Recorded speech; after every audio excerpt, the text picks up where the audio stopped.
نحمده ونستعينه ونستغفره ونؤمن به ونتوكل عليه ونعوذ بالله من شرور أنفسنا ومن سيئات أعمالنا من يهده الله فلا مضل له ومن يضلله فلا هادي له ونشهد أن لا إله إلا الله لا خالق إلا الله ولا مالك إلا الله ونشهد أن سيدنا وسندنا وحبيبنا وطبيب قلوبنا ومولانا محمدا عبده ورسوله أما بعد فأعوذ بالله من الشيطان الرجيم بسم الله الرحمن الرحيم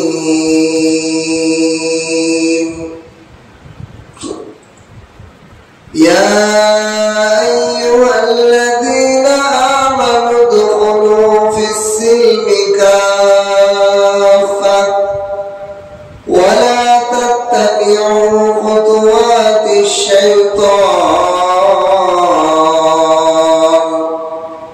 إنه لكم عدو مبين.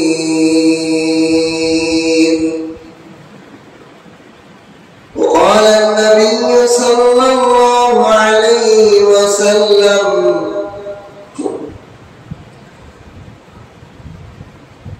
من حج فلم يرفث ولم يفسق رجع كيوم ولدته أمه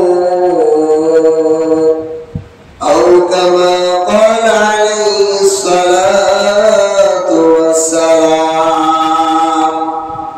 وقال النبي صلى الله عليه وسلم الحج المبرور ليس له جزاء إلا الجنة أو كما قال عليه الصلاة والسلام.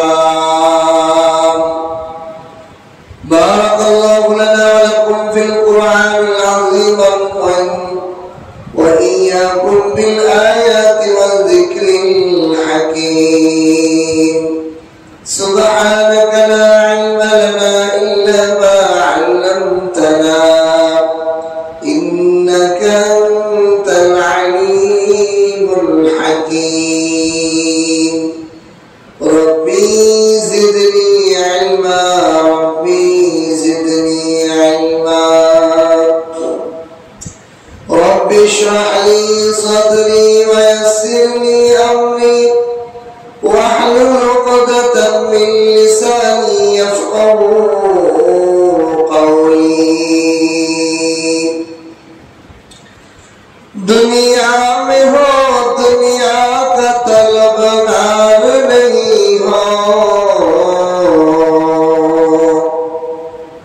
दुनिया में हो दुनिया का तलबगार नहीं हो,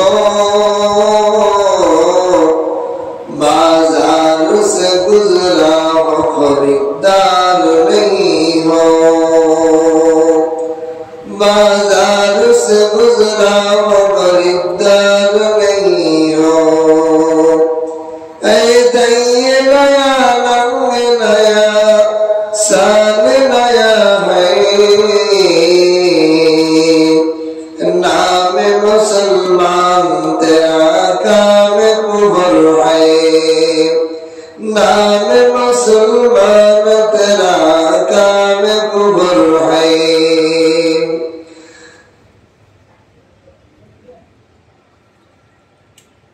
काने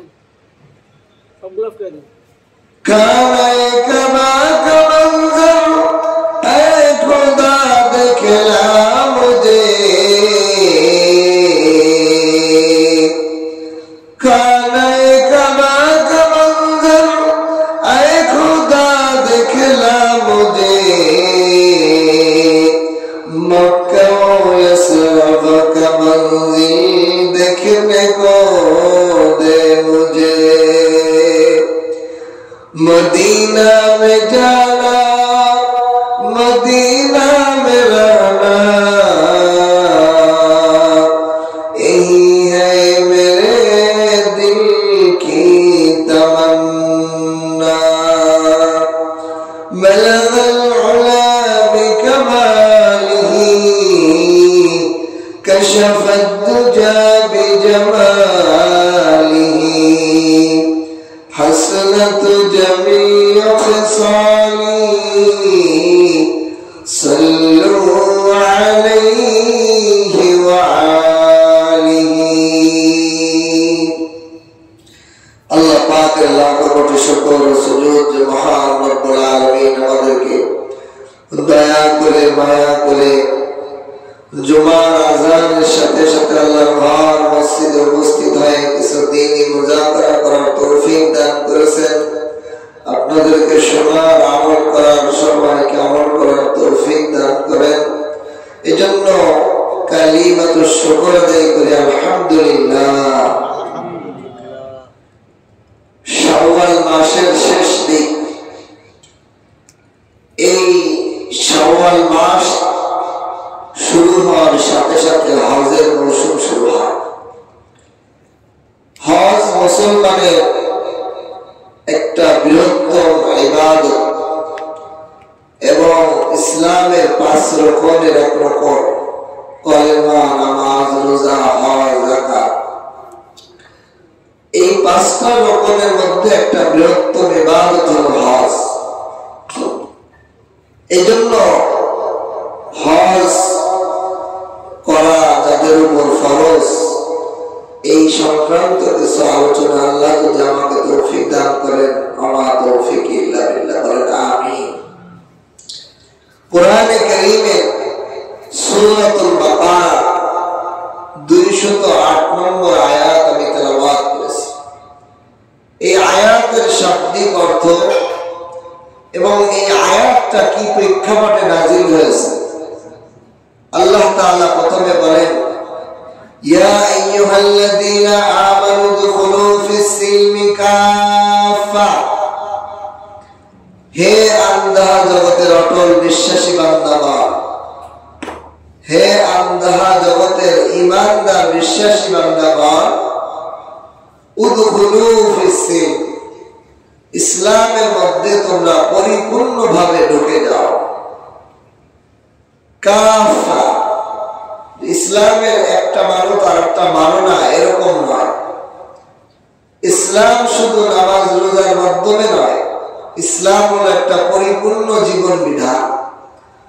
আপনি যদি একটা স্কুল কলেজে ভর্তি হন, তো কলেজের পুরো নিয়ম মানতে হবে না, একটা মানলে আরেকটা মানি না এর মনে হবে, বরং বহিষ্কার করে। আপনি একটা কারখানায় নিয়োগ হয়েছেন কর্মচারী হিসেবে, কারণ কারখানার পূর্ণ নিয়ম আপনাকে মানতে হবে। একটা আইন যদি আপনি ইচ্ছাকৃত বারবার না মানেন, তাহলে ওই কারখানার মালিক আপনাকে ওই কারখানায় আর রাখবে, ঠিক কিনা? দুনিয়ার প্রতিটা প্রতিষ্ঠানে যে নিয়ম আছে, ওই নিয়ম 100% প্রত্যেকটা নিয়োগপ্রাপ্ত ব্যক্তির মানতে হয়। একটা দুটা যদি ভুল করবে, কোনো ভুল করে ফেলে, তাও ছাড় দেয়, 1 বার 2 বার 3 বার মাথায় ছাড় দেয় না, বরং চাকরি থেকে বরখাস্ত করে দেয়। আল্লাহ তাআলা বলেন ইসলাম একটা পরিপূর্ণ ধর্ম, এজন্য ইসলামের মধ্যে পরিপূর্ণভাবে ঢুকতে হবে। ইয়া আইয়ুহাল্লাযীনা আমানু দুখুলু ফিস-সিলমি কাফা, হে ঈমানদাররা, তোমরা যারা আল্লাহর প্রতি ঈমান আনছো, রাসূলের প্রতি ঈমান আনছো, তোমরা ইসলামের মধ্যে পরিপূর্ণভাবে ঢুকে পড়ো। নামাজ রোজা জুমার নামাজ ওই সময় আমি ইসলাম মানি, কিন্তু আমার মেয়ে বিয়ে দেওয়ার সময় আমি ইসলাম মানি না। ওই সময় আমি ব্যান্ড পার্টি বাজাই, ওই সময় আমি নাচ গান করাই, তাহলে কি পরিপূর্ণ ইসলাম হইল? আমি আমার নামাজ রোজার সময় আমি নামাজ রোজা ঠিক করতেছি, কিন্তু আমার ব্যবসা প্রতিষ্ঠানে ইসলামের নাম গন্ধ নেই, বেচা কিনা হালাল হারাম, আমি এখানে ইসলাম মানি না, তাহলে পরিপূর্ণ ইসলামের মধ্যে ঢুকা। আমি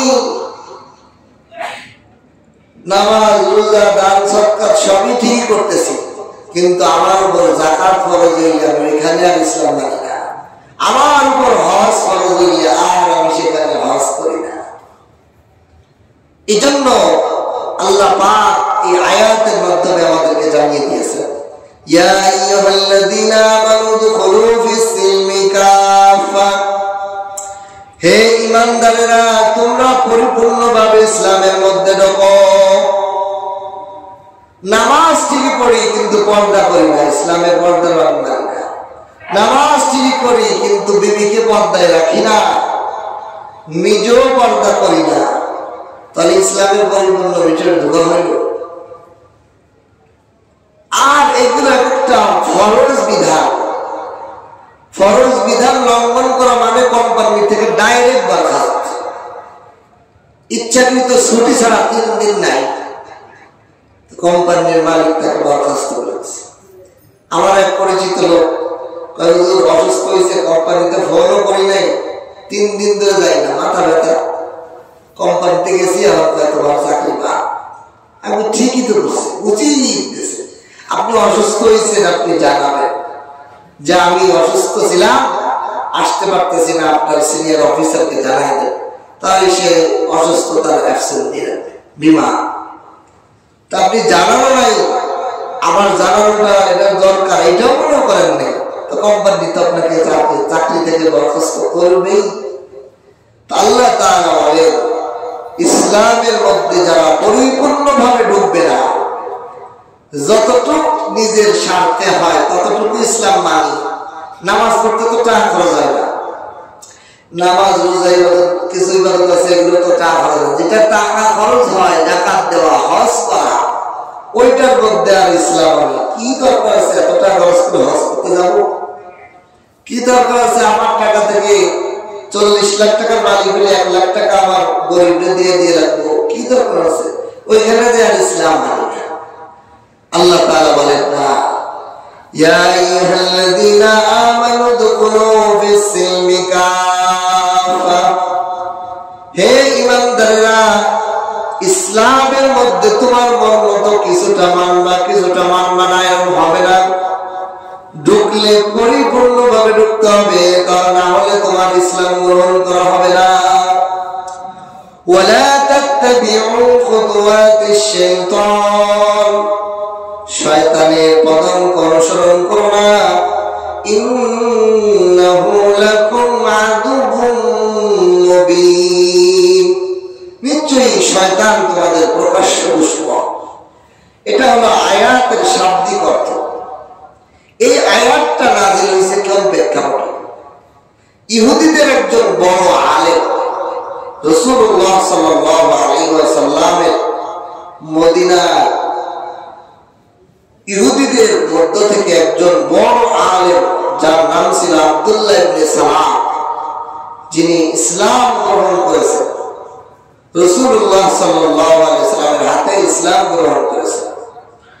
ইহুদি ধর্মের বড় আলেম, ইহুদি ধর্ম পালন করেনা, যেহেতু ওই ধর্মের আলেম, তাহলে ওই ধর্মের সাধারণ মানুষের মতো না, বরং ওই ধর্মের আলেমের মতো সে আমল করে, ঠিক কিনা? ওই ধর্মটা মানে ইহুদি ধর্ম সে মনে প্রাণে মহব্বতের সাথে মানত।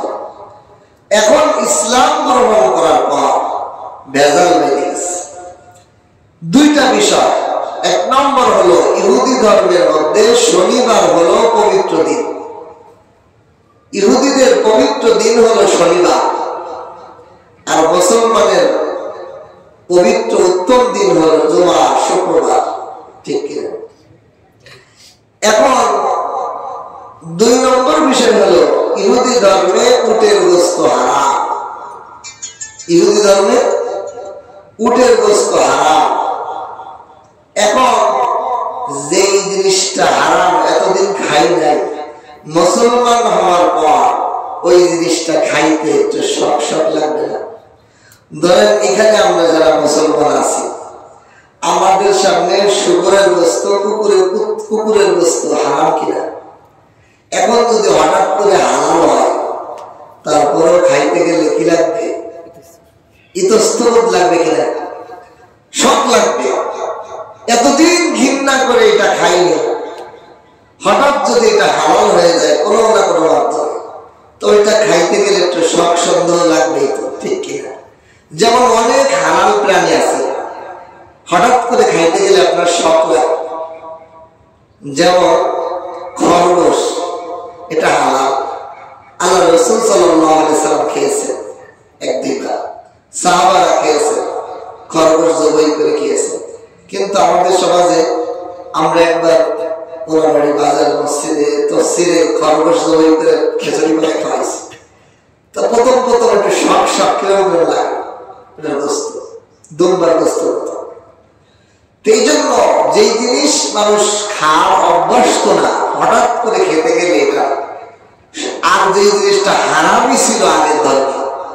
আব্দুল্লাহ ইবনে সালামের সামনে এখন উটের গোশত আসলে কি খাইতে বিরক্ত বোধ লাগে, অস্বস্তি লাগে, মনে প্রাণে মহব্বতের সাথে খাইতে পারে না।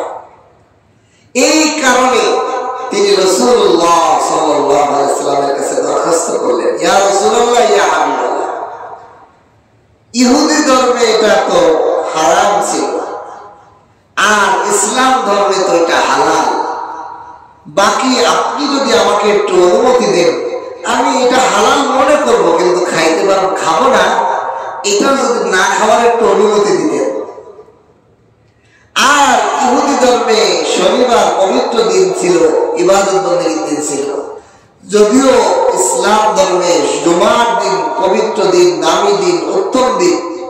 শনিবারে আমাকে একটু ইবাদত করার জন্য অনুমতি দেন।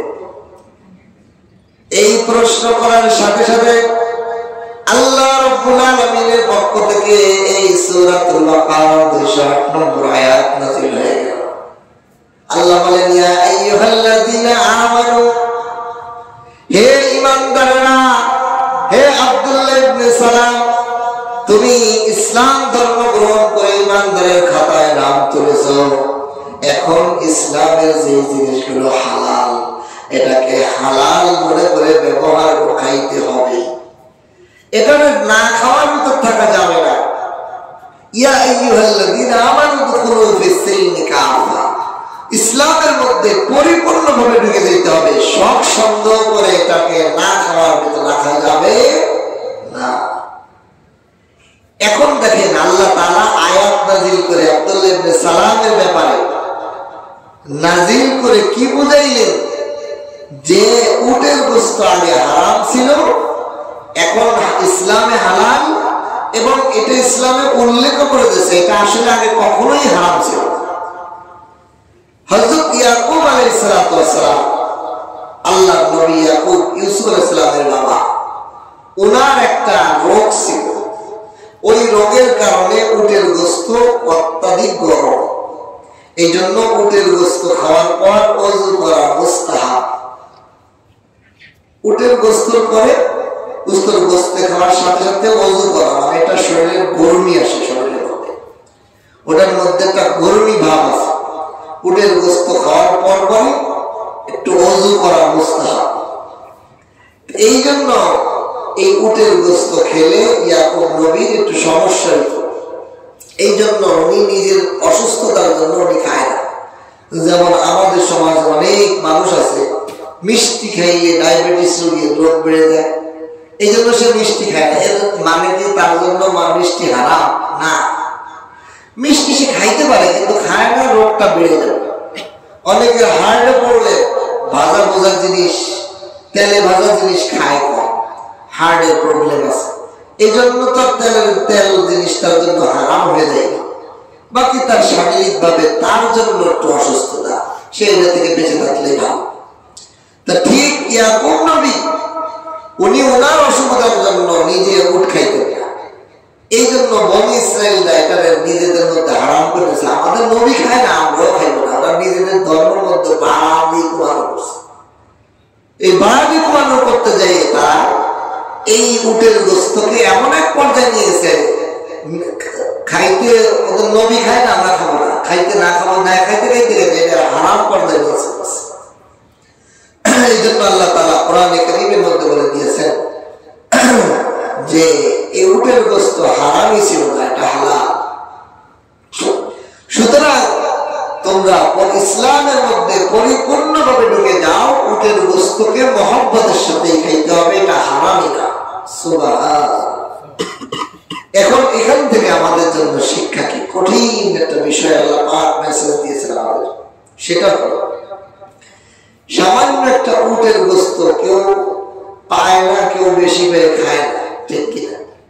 সেইটাও না খাওয়ার কারণে যে আমি একটু খাবো না, এটা একটু অনুমতি দেন, সেই ক্ষেত্রে যদি আল্লাহ পাক আয়াত নাযিল করে বলেন যে না খাইতেই হবে, এটা পরিপূর্ণ ঢুকতে হবে, মুসলমানরা যেন হালাল মনে করে খায়, এইভাবে যদি তুমি হালাল মনে করে না খাও, শয়তানের পতন অনুসরণ হইব আর তোমার ইসলাম গ্রহণযোগ্য হইব না। এখন চিন্তা করে দেখেন, আমরা প্রত্যেকে যদি চিন্তা করি আমাদের লাইফে, আমাদের জীবন যাপনের মধ্যে আমরা নামাজ যেগুলো টাকা পয়সা খরচ হয় না, যেগুলো কোনো কষ্ট কম, সেইগুলো আমরা ইসলামে মানি, আর যেগুলো টাকা যাইব জাকাত, ওইটা জাকাতের হিসাবই করি না। যেটা হজ করতে টাকা যাইব, ওই হজের নামও আমি নেই না, অথচ আমার উপর হজ করা হয়েছে। বিশেষ করে এখন হলো হজের মৌসুম চলতেছে। আল্লাহ রাসূল সাল্লাল্লাহু আলাইহি সাল্লাম বলেন শাওয়াল, জিলকাদ, জিলহজ, জিলহজের 10 দিন, এই 2 মাস 10 দিন হলো হজের মৌসুম। হজের মৌসুম শাওয়াল মাসের শেষ দিক প্রায় হয়ে গেছে, আর মাত্র 1 মাস 17 দিন আছে ঈদুল আজহা, ঈদের। হজ 8 তারিখেই শুরু হয়ে যায়, সেই হিসেবে আর 1 মাস 15 দিনের মতো আছে হজ। এখন কাদের উপর হজ ফরজ হয়, কি কি জিনিস থাকলে হজ ফরজ হয়, এটা আমাদের জানা দরকার কিনা? আর আল্লাহর ঘর বাইতুল্লাহ, এই বাইতুল্লাহ হজ এটা একটা মহৎ ইবাদত, আল্লাহর একটা প্রিয় ইবাদত। পৃথিবীতে অন্য যত আমল আছে, আল্লাহ যতগুলো ফরজ বিধান দিয়েছে, নামাজ, রোজা, হজ, যাকাত, কালেমা, এগুলোর থেকে হজের ফজিলত বেশি। কিরকম? 1 নম্বর হলো দুনিয়াতে কোনো মানুষ গরিব হইতে চায়। হজের একটা ফজিলত হলো যে হজ করবে, যার হজ কবুল হইবে, যেই আল্লাহর ঘরের হজ করে আইব, সে আর জিন্দেগিতে কোনোদিন দরিদ্র হইব না। বলেন সুবহানাল্লাহ। তাহলে মানুষের তো এই ব্যবসায় নেওয়ার দরকার। যারা টাকা পয়সা গুছাই ধনী হওয়ার জন্য লাখ লাখ টাকার ব্যবসা বানাইতে চায়, আমি বুদ্ধি দেই টাকা গুছায় কমসে কম হজটা করে। কারণ হজ, আল্লাহ রাসূল বলেন, হজ যে করে আসবে সে জিন্দেগিতে কোনোদিন দরিদ্রতার মুখ দেখবে না। সুবহানাল্লাহ। কারণ আছে। কারণ কি? দেখেন, আমাদের এই কোনাবাড়ির কোনো মানুষ যদি শেখ হাসিনার বঙ্গভবনের মেহমান হয় 10 দিনের, 10 দিন শেখ হাসিনার ঘরে থাকবো, তার বাসায় থাকবো, ওই লোকটা যদি কোনাবাড়ি ফিরে আসে, তার দাপট কি বলেন? তার সাথে কথা বলতে তো লোকের লাইন লেগে সিরিয়াল দেওয়া লাগবে, ঠিক কিনা? প্রধানমন্ত্রীর খাসবো, অটোমেটিক তার পাওয়ার বেড়ে যাবে, ঠিক কিনা? দুনিয়ার একজন প্রধানমন্ত্রীর বাড়ি যদি 10 দিন মেহমান হয়, তার অবস্থা অনেক উপরে চলে যায়। আল্লাহ পাকের ঘরের মেহমান যে হবে, সে দুনিয়াতে কেমনে দরিদ্র থাকে। সুবহানাল্লাহ। শুধু তার দরিদ্রতাই দূর হবে না, আল্লাহ রাসূল সাল্লাল্লাহু আলাইহি সাল্লাম বলেন, যে ব্যক্তি হজ করে ওই লোকটা আল্লাহর দরবারে কত ফজিলত হয়ে যায়। 40 দিন পর্যন্ত যত দোয়া সে করে এই দোয়া আল্লাহ তাআলা ফেরত দেন না। সুবহানাল্লাহ। হজ করনেওয়ালা হজ করে ফিরে আসছে, 40 দিন পর্যন্ত আল্লাহর কাছে হাত ওঠায়, যা চাইব তাই দিন। এই জন্য যারা হজ করে আসে তাদেরকে নিয়ে আপনার আত্মীয় স্বজনের খবর জিয়ারত করান, আপনার জন্য দোয়া চান, আপনি হজ করার জন্য দোয়া চান, আপনার রোগ বালা মুসিবত থাকলে এই জন্য দোয়া চান, তার সাথে মুখ মিলান, তার সাথে মুসাফা করুন, তার কাছে দোয়া নিন। একজন হজ করে আসছে শুধু 40 দিন পর্যন্ত তার যত দোয়া সব দোয়া আল্লাহ কবুল করেন। আর এক হাদিসে আল্লাহ রাসূল সাল্লাল্লাহু আলাইহি ওয়াসাল্লাম বলেন, যে হজ করে আসছে সেই উম্মতকে আমি বলতে চাই, তুমি ভুলেও ওই 40 দিন কোন মানুষকে বদদোয়া করো না, জায়গায় বদদোয়া লেগে যাবে। কেমন অবস্থা! আল্লাহ রাসূল নিষেধ করছেন, কয় এ হাজি যে হজ করে আসছো সেজন্য 40 দিন পর্যন্ত কোন মানুষকে বদদোয়া না দেয়, কোন মানুষকে যেন সে বদদোয়া দেয় না, লানত দেয়, কারণ সে দিলেই লাগিয়ে। তাহলে হজের কত ফজিলত। আবার অপর দিক দিয়ে আল্লাহ রাসূল বলেন, যেই উম্মতের উপর হজ ফরজ হবে, যার উপর হজ ফরজ হওয়ার পরেও সে হজ করল না, আল্লাহ রাসূল বলেন সে ইহুদি মরলো না খ্রিস্টানে মরলো, এর দায়িত্বই আমি নিলাম না। এ মুসলমান হয়ে মরে নাই, ইহুদি বা খ্রিস্টান হয়ে মরলো। যার উপর হজ ফরজ হয়েছে আর সে হজ না করে মরে গেল, হজ করলো না, এই হেলায় হেলায় বিলম্ব করলো, হজ না করে মারা গেল, তাহলে সে ইহুদিও মরুক না খ্রিস্টানে মরুক, এটা আমি জানি না সে কি হইব। কত বড় ভয়ানক অবস্থা। এখন আসেন হজ করতে শর্ত। আল্লাহ পাক কোরআনে কারীমের মধ্যে হজের ব্যাপারে বলেন যে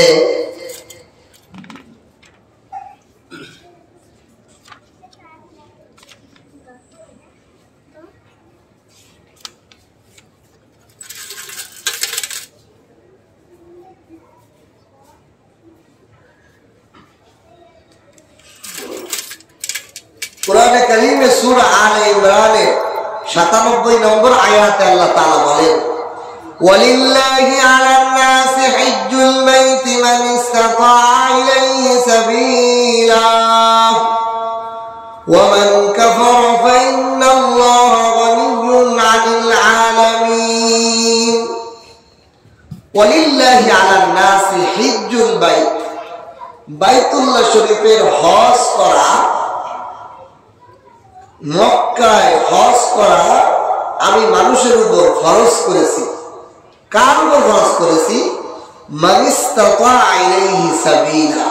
হজ ফরজ হওয়ার জন্য এটাই হলো মূল শর্ত, যার মক্কা পর্যন্ত পৌঁছাইতে রাস্তা মুআফিক।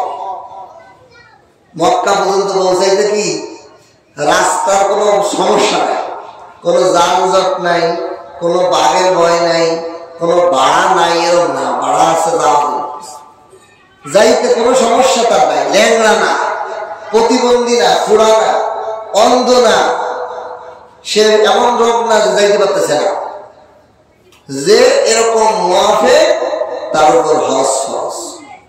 এখন আসেন 1 নম্বর হলো যাওয়া আসা ভাড়া। যেমন বর্তমানে একজন হাজি সাহেবের হজ করতে আজকেও এক ট্রাভেলসে ফোন করলাম, যেহেতু এই বিষয়ে বয়ান করবো, আমি বললাম যে আপনাদের সর্বনিম্ন রেট কত? বাংলাদেশের এখন সর্বনিম্ন রেট কত, যে সর্বকম খরচে যদি আমি যাইতে চাই তা আমাকে কয় টাকা দিয়ে দেবো ট্রাভেল চালা? তো ট্রাভেল চালা বললো যে 6 লাখ টাকা। কয় লাখ টাকা?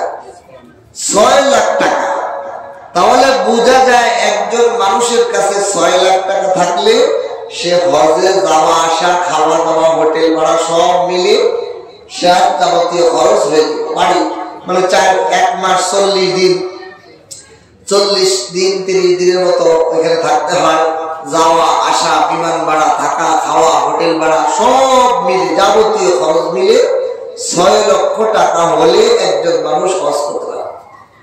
2 নম্বর বিষয় হলো সে যে হজে যাইব তার ফ্যামিলি আছে না, এই ফ্যামিলির খরচ রেখে দেবে। ধরেন 40 দিন বা 1 মাস তার ফ্যামিলির জন্য কমসে কম, এমন ফ্যামিলি তো না যে মাসে 1 লাখ টাকা খরচ হয়, ঠিক কিনা? এটাই স্বাভাবিক। 50,000 60,000 70,000 হলে একটা ফ্যামিলি চলে। তাহলে মধ্যম পন্থায় আমরা 1 লাখ টাকায় যদি ধরি, তাহলে 6 লাখ আর 7 লাখ, কত? 1 লাখ কত? 7 লাখ। 7 লাখ টাকার মালিক সম্পদ তার খরচ বাদে, স্থাবর ঘর বাড়ি বাদে, যদি তার 7 লাখ টাকার মালিক হয়, তার উপর হজ ফরজ। তার উপর কি? আমাদের সমাজে অনেক ব্যবসায়ী আছে যার অ্যাডভান্স 10 লাখ টাকা দিয়া আছে কিনা, তার উপর হজ ফরজ হয়েছে, তার উপর হজ ফরজ হয়েছে। এই জন্য আমাদের সমাজে অনেক মানুষের, বর্তমান অনেক মানুষের যাদের টাকা আছে তাদের টাকার হিসাব নেই, আবার যাদের টাকা নেই তারা নিঃস্ব গরিব। সমাজে এখন 2 শ্রেণীর লোক বাড়তেছে। মধ্যম, আগে ছিল সমাজ ব্যবস্থায় মানুষের অবস্থা হলো 3টা: নিম্নবিত্ত, উচ্চবিত্ত, মধ্যবিত্ত। আগে সমাজের মানুষের মধ্যে মধ্যবিত্ত লোক ছিল বেশি। মধ্যবিত্ত মানুষ সমাজে থাকলে সমাজ ভালো থাকে। যারা উচ্চ ধর্মীয় না আবার গরিবও না, খায় করে জীবন যাপন চলে, এই ধরনের মানুষ সমাজে যত থাকবো ওই সমাজটা তত ভালো এবং আইন শৃঙ্খলা ভালো থাকবে। আর যেই সমাজের মানুষ নিম্নবিত্তর দলে বাড়বে, উচ্চবিত্তের দলে বাড়বে, ওই সমাজ ধ্বংস দিয়ে দিচ্ছে। কেন? এটা বলে আমাদের সমাজে যারা গরিব, টাকা নাই, পয়সা নাই, মসজিদের ফ্যান খুলে নিয়ে যেতে চায়, চোর, এইগুলো কল্পনা করা যায় না যে মসজিদের জিনিস, আগে তো মসজিদ খোলা থাকতো, যে কেউ আর 3টা নাই 2টা নাই এসে নামাজ পড়তে পারতো। এখন মসজিদ খোলা রাখার কোনো উপায় নেই। ওই চত্বরের মধ্যে আমাদের যে মসজিদ, ওই মসজিদের ফ্যান রাত 3টে সোনা কাটার সময় খুলতেছে, ওই বাসা আলাদা দেহে সিলেন ফেলাই দিতে হচ্ছে। তাহলে এই চোর কি বিদেশের থেকে না আমাদের দেশের মানুষ? কোন পর্যায়ে নিম্নত মানুষ বাড়ছে যে চোর, একজন বলতেছে চোর তো আল্লাহর ওলি হয়ে গেছে, মানে আল্লাহর সাথেও চুক্তি হয়ে গেছে, মসজিদে চুরি করলেও ভয় নেই। মানে মানুষের তো চুরি করতে করতে এমন পর্যায়ে গেছে যে মসজিদ মাদ্রাসা, আমার মাদ্রাসার কথা বলছি তো গত আগের দিন, যে ঢাকা মানে ভাইঙ্গে তারা চুরির মাদ্রাসার টাকা, এতিম মিসকিনের ছাত্র, এতিমখানা, তার টাকা নিয়ে চুরি করেছে। এই যে সমাজ ব্যবস্থায় নিম্নবিত্ত মানুষ বাড়তেছে, চুরি ডাকাতি, মানুষের অভাব অন্তর যত বাড়বে, এমন মানুষ অভাবী হইতেছে যারা মুখে বলতে পারে না, মানুষের কাছে হাত পাততে পারে না, মানুষের কাছে বলতে পারে না তার অভাবের কথা। এরপরে চুরি ডাকাতি করতেছে, চুরি ডাকাতি রাহাজানি বেড়ে যাইতেছে। কেন? নিম্নবিত্ত মানুষ বাড়তেছে। আবার কিছু মানুষ কলা গাছ ফেলে তাল গাছ হয়ে যাইতেছে। অসৎ, অন্যায়, সিন্ডিকেট, ব্যবসায় ভেজাল, বিভিন্ন ভাবে মানুষ অর্থনৈতিক দিক দিয়ে আবার এক শ্রেণী হয়ে যাচ্ছে বিশাল। আগে বাদ পাইতো না, এখন দেখা যায় সে পাজারু গাড়ি ছাড়া চলে না, হঠাৎ ধনী হয়ে যেতেছে। এটা এই ধনী মানুষরা, নিম্নবিত্ত মানুষরা 2 শ্রেণীকে আইন শৃঙ্খলা কন্ট্রোল করতে পারে না। ধরেন পুলিশে যদি একজন ধনী মানুষকে ধরে, ও পুলিশে ধরে 20 লাখ টাকা ঘুষ দিয়ে দেয়, অথবা টাকা দিয়ে উকিল ধরে সিস্টেম করে কি করে বের হয়ে যাবে।